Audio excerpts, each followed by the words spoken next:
Hey guys, Damien here. Once again, thank you for bearing with me for the low quality videos. It's more about the facts and information, how it's going to become very relevant for today's world. So to recap, I was wondering, why is it that Democrats and Republicans, always, the presidents always agree on foreign aid? And so that's what started this whole thing.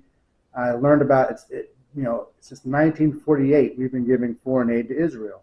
I'm thinking that's kind of wild. And then in that process, I also wanted to learn about, like, if we're always getting reported about, hey, Iran can't have weapons of mass destruction. It got me thinking about how many countries have weapons of mass destruction. So we learned about that together, right? And so we shared that information, that only 8 other countries besides the U.S. have nuclear weapons, and we learned that 4 of them refused to agree not to use them against us. One of those being Israel. And so when I started to think, okay, well, if we didn't really start giving foreign aid to Israel till they didn't really start taking off as a country until 1948, Israel, let's say that. So 1948 up until now, like, that's not much time. So I'm thinking, when did they get nuclear weapons? So when I researched that, that's when we learned about Mordecai Vanunu. That's when I'm thinking, okay, wow, this is crazy. Once I start researching things on my own, I learn things that have been hidden from me. That's crazy.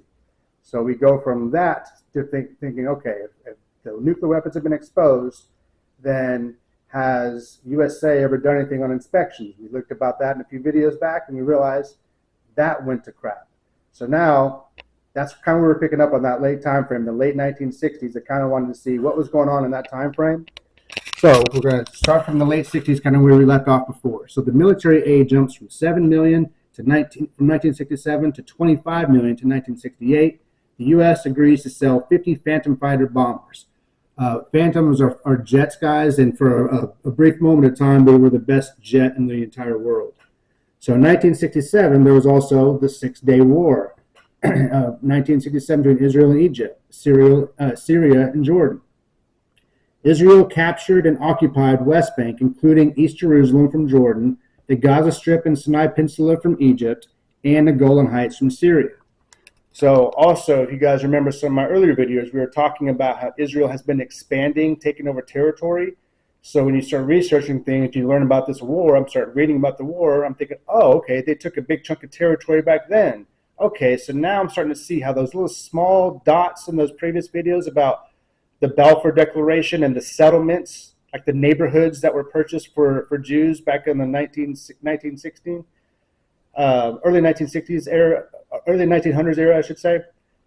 Now you're starting to connect the dots in terms of, okay, so that's how Israel is expanding by doing stuff like this. They're getting the top of the line fighters from USA, who's producing the best fighters in the world. Israel is getting to use them, so no shit, they're going to be able to take over land pretty easily. I mean, they attacked 3 countries in 1 year, guys. We're going to take your area, we're going to take your area, and we're going to take that area too. The Phantoms were hot shit. I'm not justifying what Israel did at all. Look, I may not agree with how we use our military and like how we allocate our funds, but when it comes to what America can freaking do awesomely, better than anybody, in my opinion, is create some of the best military equipment in the world, hands down.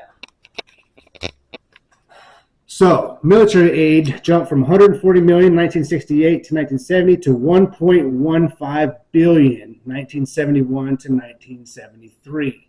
1973, the October Arab-Israeli War, Congress passed $2.2 billion in emergency financial aid, increasing military aid 800%. 1975, Israel signed the Sinai II Accord with Egypt. U.S. increases aid, all given as direct loans or grants for general budget support. 1976, Israel becomes the largest annual recipient of U.S. aid. So, joke break, thank you for bearing with me. You know those small bumps around a woman's nipple? Do you know what that is? That's Braille for suck here. All right, so on to the next topic, the 1968 Nuclear Proliferation Act. That's the first ever global act between like all the countries in the world, practically all the countries in the world, saying, hey, what can we do to prevent the catastrophe of what nuclear weapons can do? And here's some of the details on that. The non-nuclear states pledged to not ever acquire weapons while allowing peaceful energy use, while aiming for global disarmament by nuclear armed states. Okay, that basically means if you don't have nuclear weapons right now, you're going to do your best. You're going to promise not to acquire them. And for the countries that do have them, which at the time was USA, UK, Russia, France, and I think China. So, yeah, I'm pretty sure that's what it is. Correct me if I'm wrong on that, because I'm going off memory. But that was the agreement. For the ones who don't have it, promise you won't. And the ones that do have it, promise us that you're going to try to lower that amount.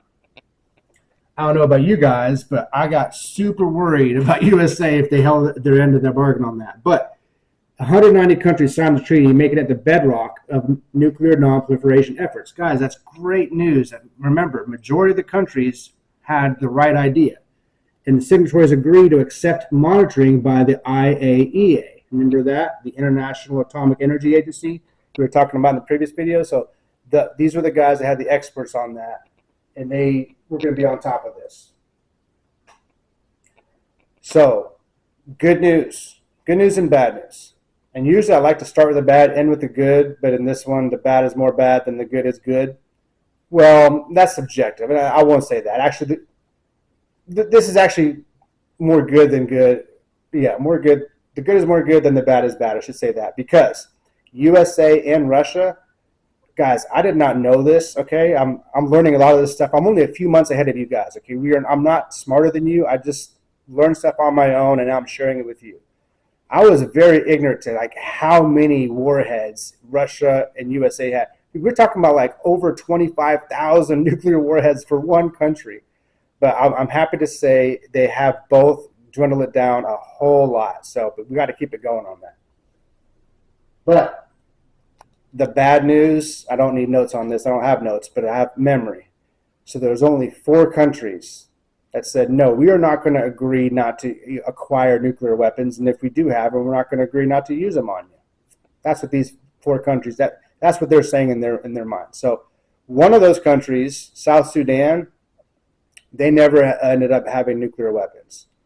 But the other 3 countries, Russia, China, North Korea, are not those 3 countries. Even they agreed, yeah, we're not going to use nuclear weapons. We're going to agree to actually lower them. Okay, that's the truth. The 3 countries that have nuclear weapons that did not agree, and I should say, ended up having nuclear weapons because they didn't have nuclear weapons at the time. India, Pakistan, and you guessed it, Israel. So, JFK, assassinated 1963. He was the last president that was going to enforce no nuclear weapons. In the meantime, also the 1960s, Israel stole uranium from USA in a plant in Pennsylvania. You can look me up on that. And also some uranium from the UK. And we already know from what we studied about Mordecai Vanunu that Israel was working on nuclear weapons. So when the whole world in this time frame, this happened before I was born, but it still is very relevant. So when the whole world is saying, what can we do to like not have nuclear weapons? 3 countries were working on getting nuclear weapons. And out of those 3, Israel has the most.